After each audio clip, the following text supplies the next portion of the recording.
ದ್ವಿತೀಯ ಪಿಯು ವಿದ್ಯಾರ್ಥಿ ತನುಶ್ರೀ ಆತ್ಮಹತ್ಯೆ ಪ್ರಕರಣ 3 ವಿಷಯಗಳಲ್ಲಿ ಆಕೆ ಅನುತ್ತೀರ್ಣ ಆಗಿದ್ಲು. ಹೀಗಾಗಿ ಆತ್ಮಹತ್ಯೆ ಮಾಡಿಕೊಂಡಿದ್ದಾಳೆ. ಪ್ರತಿ ಸಲ ಪರೀಕ್ಷೆ ಬಂತು ಅಂದ್ರೆ ಒಂಥರ ಟೆನ್ಷನ್, ರಿಸಲ್ಟ್ ಬರುತ್ತೆ ಅಂದ್ರೆ ಇನ್ನೊಂದು ಥರ ಟೆನ್ಷನ್.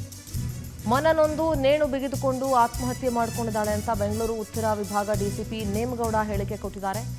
ಅವರ ಕುಟುಂಬಸ್ಥರು ಬೇರೆ ಆರೋಪ ಮಾಡಿದ್ದಾರೆ. ಅದಕ್ಕೆ ದಾಖಲೆಗಳಿದ್ರೆ ನೀಡೋದಕ್ಕೆ ಹೇಳಿದೀವಿ, ಹಾಗೇನಾದರೂ ಇದ್ರೆ ಕ್ರಮ ಕೈಗೊಳ್ತೀವಿ ಅಂತ ಡಿಸಿಪಿ ಹೇಳಿದ್ದಾರೆ.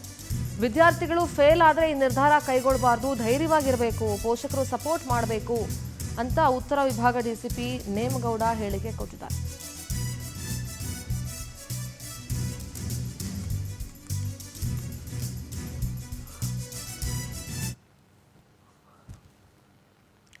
ಪಿಯುಸಿಯ 3 ಸಬ್ಜೆಕ್ಟ್ಗಳಲ್ಲಿ ತನುಶ್ರೀ ಫೇಲ್ ಆಗಿದ್ಲು. ಹೀಗಾಗಿ ಮನನೊಂದು ಆತ್ಮಹತ್ಯೆ ಮಾಡ್ಕೊಂಡಿದ್ದಾಳೆ ಅಂತ ಡಿಸಿಪಿ ಹೇಳಿಕೆ ಕೊಟ್ಟಿದ್ದಾರೆ. ಆದರೆ ಅವ್ರ ಪೋಷಕರು ಬೇರೆ ಏನೋ ರೀಸನ್ ಕೊಡ್ತಿದ್ದಾರೆ. ಪೋಷಕರ ರೀಸನ್ಗೆ ಏನಾದ್ರು ದಾಖಲೆಗಳಿದ್ರೆ ಕೊಡಿ ಅಂತ ಕೇಳಿದೀವಿ ಅಂತ ಮಾತಾಡಿದ್ದಾರೆ ಡಿಸಿಪಿ ನೇಮಗೌಡ.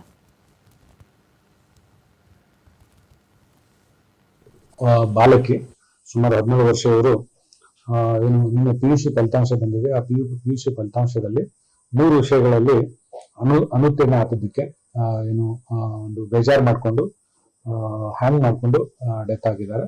ಸೊ ಈ ಕುರಿತು ಅವ್ರ ತಾಯಿ ದೂರನ್ನ ಕೊಟ್ಟಿದ್ದಾರೆ. ಆ ದೂರನ್ನು ದಾಖಲಿಸಿಕೊಂಡು ತನಿಖೆಯನ್ನು ಕೈಗೊಳ್ತಾ ಇದ್ದೀವಿ.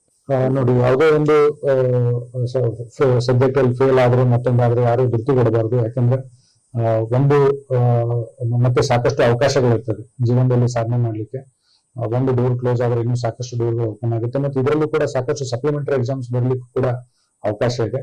ವಿದ್ಯಾರ್ಥಿಗಳು ಯಾರು ಧೃತಿಗೆಡಬಾರ್ದು. ಎರಡನೇದು ಪೇರೆಂಟ್ಸ್ ಕೂಡ ಏನು ಮಕ್ಕಳು ಫೇಲ್ ಆಗಿದ್ದಾರೆ ಅಂತ ಆತರ ಯಾರಾದ್ರೂ ಬೇಜಾರು ಮಾಡ್ಕೊಂಡು ಮಕ್ಕಳಿಗೆ ಬೈದು ಆತರ ಮಾಡೋದ್ಕಿಂತ ಅವ್ರಿಗೆ ಇನ್ನೂ ಪ್ರೋತ್ಸಾಹ ಮಾಡಿ ಮುಂದೆ ಇನ್ನೂ ಹೆಚ್ಚಿನ ಒಳ್ಳೆಯ ಒಂದು ಫಲಿತಾಂಶ ತರಲಿಕ್ಕೆ ಎಲ್ಲರೂ ಸಪೋರ್ಟ್ ಮಾಡಿ. ಒಬ್ರು ಬಾಲಕಿ ಸುಮಾರು 17 ವರ್ಷದವರು ಏನು ನಿನ್ನೆ ಪಿಯುಸಿ ಫಲಿತಾಂಶ ಬಂದಿದೆ.